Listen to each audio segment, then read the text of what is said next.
Good morning, friends. In the last lecture, we studied about combination reaction. In this reaction, we will start with decomposition reaction. Right? Decomposition. In the last lecture, combination reaction के बारे में पढ़ा. अब decomposition reaction के बारे में पढ़ेंगे. Decomposition reactions. क्या टॉपिक का नाम है? Decomposition. Decomposition reactions. Decomposition reactions. Decomposition reaction, तो इन डिकम्पोजिशन रिएक्शन में क्या होता है, एक सिंगल प्रोडक्ट है वो डिकम्पोज हो जाता है. डिकम्पोज हो जाता है मतलब उसके टुकड़े हो जाते हैं. A single product is broken into simpler. Okay, single we can say reactant is broken down into simpler product.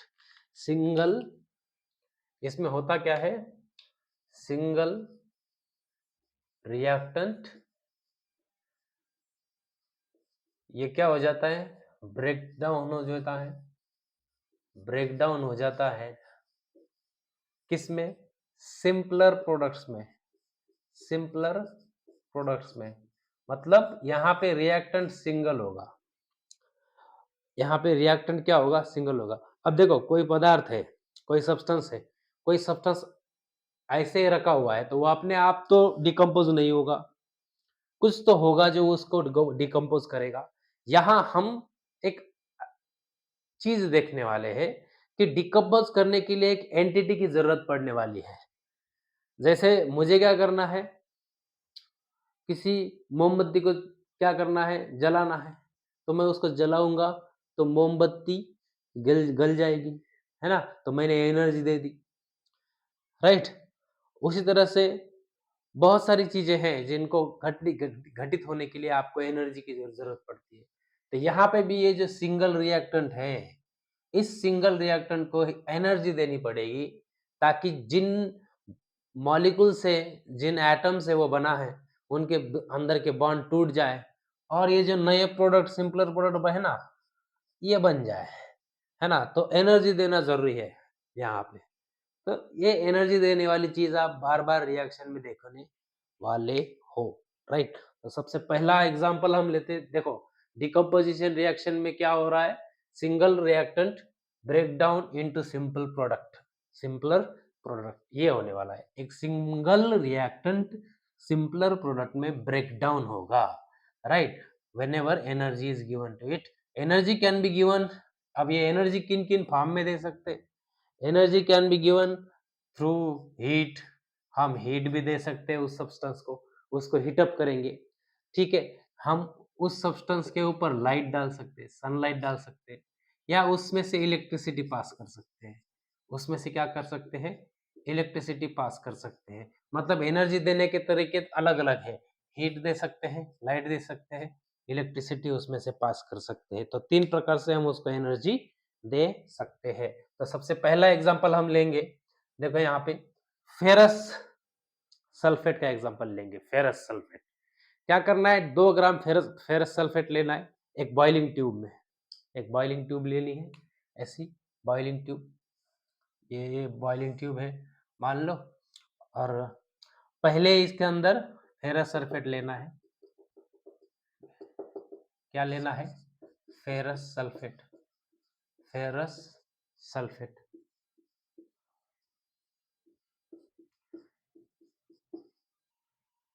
FeSO4. ठीक है, FeSO4 फेरस सल्फेट लेना है. अब ये फेरस सल्फेट लिया. अब फेरस सल्फेट होता कैसा है, जब भी अपने वो ओरिजिनल फॉर्म में होता है तो ये फेरस सल्फेट ऐसा होता है. देखो, इसके साथ वाटर के मॉलिक्यूल अटैच होते हैं, 7 वाटर मॉलिक्यूल इसके साथ अटैच होते हैं. सिंगल ऐसा मतलब ड्राई फेरस सल्फेट नहीं मिलेगा आपको, मॉइस्चराइज्ड फेरस सल्फेट मिलेगा. तो FeSO4 7H2O उसके साथ वाटर मॉलिक्यूल होंगे. तो अगर मैं इसको एक बर्नर के ऊपर रख दूं, राइट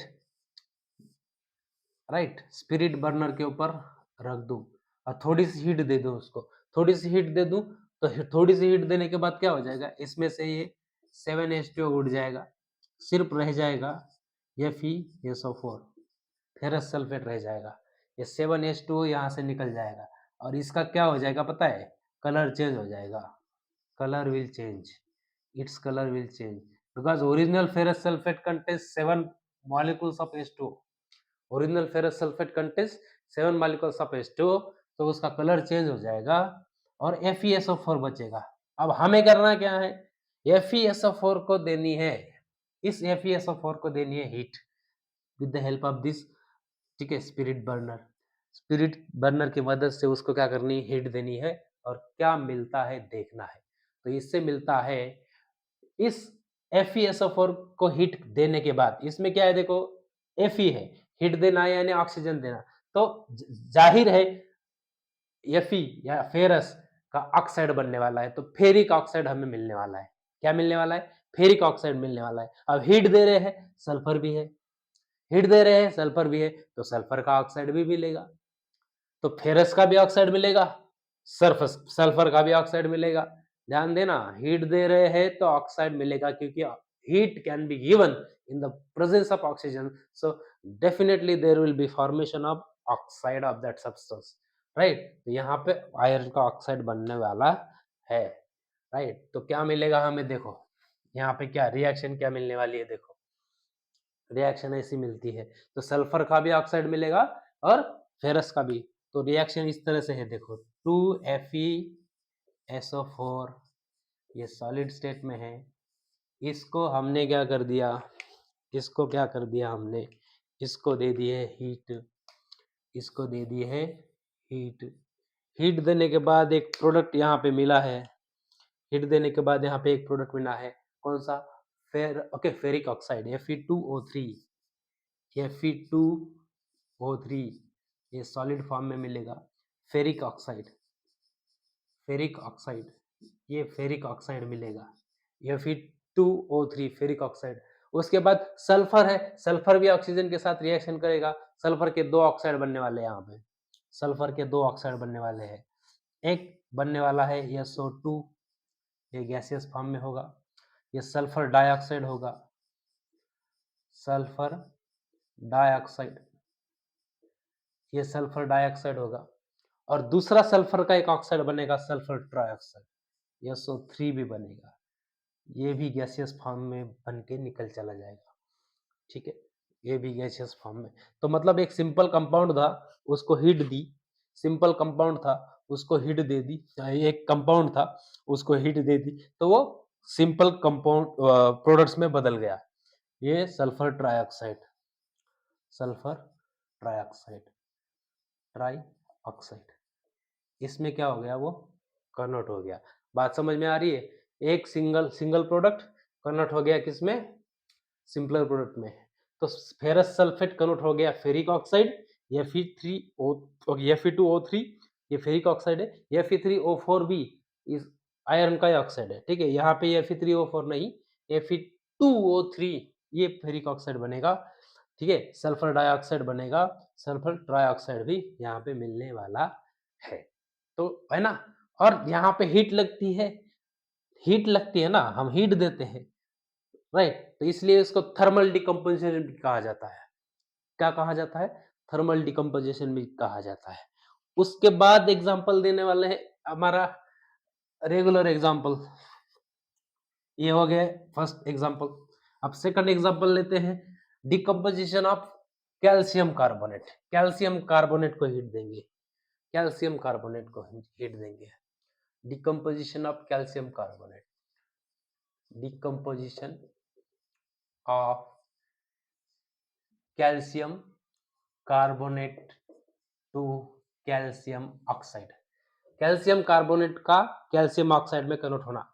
ये कैल्शियम कार्बोनेट क्या होता है? इसे बोलते हैं हम स्लेक्ड लाइम, स्लेक्ड लाइम, है ना। और कैल्शियम ऑक्साइड को क्या बोलते हैं? Quick lime. तो स्लेक्ड लाइम का क्विक लाइम में कन्वर्ट होना, क्विक, क्विक लाइम, ये स्लेक्ड लाइम, ये क्विक लाइम, बराबर। तो इसका कैसा होता है? वही होने वाला है, कैल्शियम है, कैल्शियम के साथ क्या मिलेगा? हीट देने के बाद कैल्शियम का क्या होगा? ऑक्साइड बनने वाला, वही तो हुआ है, कैल्शियम ऑक्साइड बना है। कैल्शियम कार्बोनेट था, कैल्शियम का ऑक्साइड बन गया। यहाँ पे कैसा होगा रिएक्शन, कैल्शियम कार्बोनेट, इसको क्या किया, हीट दिया, डिकम्पोजिशन हो रहा है, हीट दिया, कैल्शियम हीट दिया, एयर में दिया है तो ऑक्सीजन मिलेगा, कैल्शियम का ऑक्सीजन मिल गया तो कैल्शियम ऑक्साइड बन गया, एक ऑक्सीजन यहाँ चला गया, बचे दो ऑक्सीजन और कार्बन बचा हुआ है, तो ये तो सॉलिड है, CO2 ये गैसियस फॉर्म में निकल जाएगा, चला जाएगा यहाँ से, CO2 निकल चला जाएगा यहाँ से, राइट। तो ये इस तरह की रिएक्शन है, कैल्शियम कार्बोनेट, ये कैल्शियम कार्बोनेट जो है, कैल्शियम कार्बोनेट ये कन्वर्ट हो गया कैल्शियम ऑक्साइड में, कैल्शियम ऑक्साइड में। देखो ऑक्सीजन में हीट हो रही है, ऑक्साइड बन रहे, ये भी थोड़ा सा ध्यान रखना।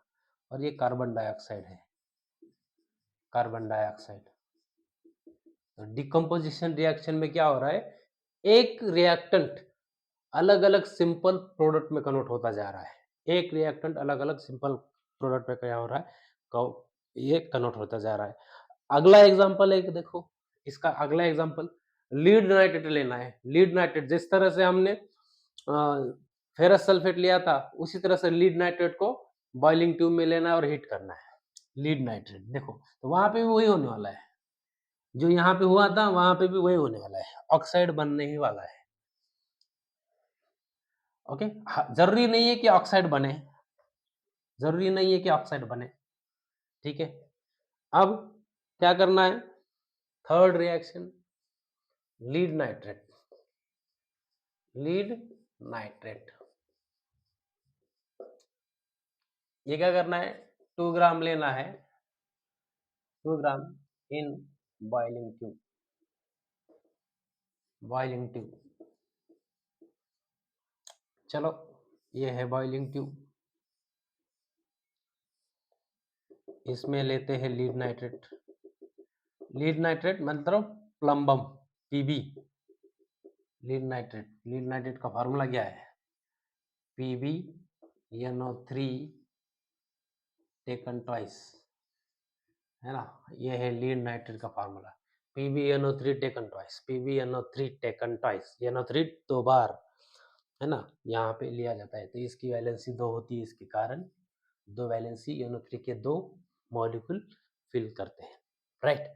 सो तो इसको भी हीट करना है, चलो इसको हीट करते हैं, ये है बर्नर अपना स्पिरिट लैम्प। जैसे इसको हीट करेंगे, जैसे इसको हीट करेंगे क्या हो जाएगा, देखो यहाँ पे, जैसे इसको हीट करेंगे, जैसे इसको हीट करेंगे, इसके अंदर क्या है, पीवी है, तो पीवी का ऑक्साइड बनेगा, पीवी का क्या बनेगा, हीट कर रहे हैं तो पीवी का क्या बनेगा, ऑक्साइड बनेगा, तो लीड ऑक्साइड बनेगा। नाइट्रोजन है, नाइट्रोजन भी हीट हो रहा है, उसका भी ऑक्साइड बनेगा, नाइट्रोजन ऑक्साइड बनेगा, नाइट्रोजन डाइऑक्साइड बनने वाला है वहां पे, और ऑक्सीजन बाहर निकल जाएगा, क्या हो जाएगा, ऑक्सीजन बाहर से निकल जाने वाला है। यहाँ पे इसका रिएक्शन देखो क्या मिलने वाला है, यहाँ पे रिएक्शन इसका ये मिलने वाला है, 2PbNO3 टेकन ट्वाइस, इसको क्या करने वाले, फिर से हीट देने वाले, ठीक है। अब इसका पीबी हीट दे रहे हैं, ऑक्सीजन मिल रहा है उसका, तो उसका ऑक्साइड बनने वाला है, तो पीबी लीड ऑक्साइड बनेगा, 2PbO, ये सॉलिड फॉर्म में है, तो 2PbO ये सॉलिड फॉर्म में मिलेगा। फिर नाइट्रोजन का भी ऑक्साइड मिलेगा, NO2, यहाँ पे NO2 मिलने वाला है, राइट, तो 4NO2 मिलने वाला है यहाँ पे, राइट, ये नाइट्रोजन ऑक्साइड है, गैसियस फॉर्म में होगा, राइट। ये लीड ऑक्साइड, लीड ऑक्साइड, ये nitrogen dioxide, nitrogen dioxide, 4 molecule nitrogen dioxide के निकल गए, और ऑक्सीजन रहेगा एंड में, ऑक्सीजन एक बाहर निकलेगा, ऑक्सीजन का एक मॉलिक्यूल यहाँ पे बाहर निकलेगा। तो 2 लीड नाइट्रेट के मॉलिक्यूल्स ब्रेक डाउन होंगे हीट में, तो 2 लीड ऑक्साइड के मॉलिक्यूल देंगे, 4 नाइट्रोजन डाइऑक्साइड के मॉलिक्यूल मिलेंगे, और एक मॉलिक्यूल यहाँ पे मिलने वाला है ऑक्सीजन का। तो इस तरह से डिकम्पोजिशन होगा किसका, लीड नाइट्रेट का, लीड ऑक्साइड, नाइट्रोजन ऑक्साइड और ऑक्सीजन में। लीड नाइट्रेट का जब भी हीट देके आप डिकम्पोजिशन करोगे तो लीड ऑक्साइड बनेगा, नाइट्रोजन ऑक्साइड बनेगा और ऑक्सीजन मिलेगा। ये है हो गए सिंपल डिकम्पोजिशन। इसके बाद डेली लाइफ के एग्जांपल हम लेंगे, सिल्वर आयोडाइड और सिल्वर ब्रोमाइड, इनका एग्जांपल लेते हैं। तो ये तो बहुत ही इजी है, उनको तो बर्नर की जरूरत ही नहीं है, सनलाइट में रख दो तो उनका काम तमाम हो जाएगा, है ना। एक चाइना डिश लेनी है, डिकम्पोजिशन ऑफ, यहाँ पे देखो डिकम्पोजिशन ऑफ सिल्वर क्लोराइड बोलेंगे, sorry silver chloride, silver chloride, इसको बस इनटू, इसको क्या करना है, सनलाइट देनी है, सनलाइट के अंदर रख देना है, एक चाइना डिश लेनी है ना। तो ये सिल्वर में कन्वर्ट हो जाएगा, सिल्वर में कलर, इसका कलर बदल जाएगा। जब जैसे आप यहाँ पे देखो, ये मान लो एक आपने क्या कर दिया, यहाँ पे चाइना डिश रख दिया इसी, और इस चाइना डिश में आपने क्या कर दिया, इस तरह से ये क्या कर दिया है, यहाँ पे सिल्वर क्लोराइड रख दिया, AgCl2, क्या रख दिया वहां पे, AgCl रख दिया, AgCl, silver chloride, AgCl, silver chloride रख दिया। जैसे इसके ऊपर सनलाइट पड़ेगी, जैसे क्या होगी, इसके ऊपर सनलाइट पड़ेगी, ऐसी सनलाइट पड़ेगी तो इसका कलर चेंज हो जाएगा, colour changes to grey, colour changes to grey, changes to grey, इसका कलर ग्रे हो जाएगा। ग्रे मतलब क्या हो जाएगा, सिल्वर बन जाएगा, सिल्वर बन जाएगा। और वो जो क्लोराइड था वो निकल जाएगा, यहाँ से क्लोरीन का मॉलिक्यूल निकल जाएंगे। तो इसकी रिएक्शन देखो क्या है, 2AgCl, 2AgCl ये सॉलिड है, इसको भी क्या कर दिया, सनलाइट में रख दिया है, सिर्फ सनलाइट में रख दिया, इनको तो हीट लेने की जरूरत भी नहीं है, सनलाइट में रख दिया,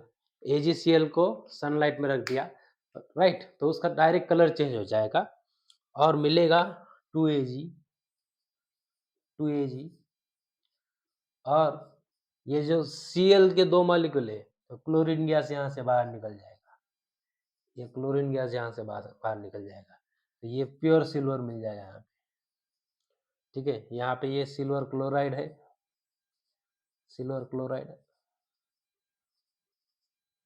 सिमिलर रिएक्शन यहाँ पे होगी, सिमिलर रिएक्शन यहाँ पे होगी अगर आप सिल्वर क्लोराइड की जगह यहाँ पे सिल्वर ब्रोमाइड रखते हो, सिल्वर ब्रोमाइड रखते हो, ठीक है। तो यहाँ पे उसकी रिएक्शन क्या होगी, silver bromide, okay, 2AgBr, 2AgBr, इसको सनलाइट दे दो तो आपको मिलेगा 2Ag plus Br2, bromine gas है ना, ठीक है। ये रिएक्शन मिलेगा सिल्वर ब्रोमाइड। तो यहाँ पे डिकम्पोजिशन ऑफ सिल्वर क्लोराइड और ये है silver bromide, silver bromide to silver. तो ये सारे डिकम्पोजिशन के रिएक्शन थे। आज के लेक्चर के लिए इतना ही। बची हुई जो रिएक्शन है, अगली रिएक्शन डिस्प्लेसमेंट रिएक्शन, वो हम अगले लेक्चर में देखेंगे। तब तक के लिए चैनल को सब्सक्राइब करिए, ज़रूरतमंदों को शेयर करिए, फ्री चैनल है। कोई यहाँ पे अपना डिजिटल धमाका नहीं, कुछ नहीं, सिंपल व्हाइट बोर्ड है अपना, और ये पेन है और दिमाग और नॉलेज है, बस बाकी कुछ नहीं है। तो चैनल को सब्सक्राइब करिए और शेयर करिए। Thank you very much.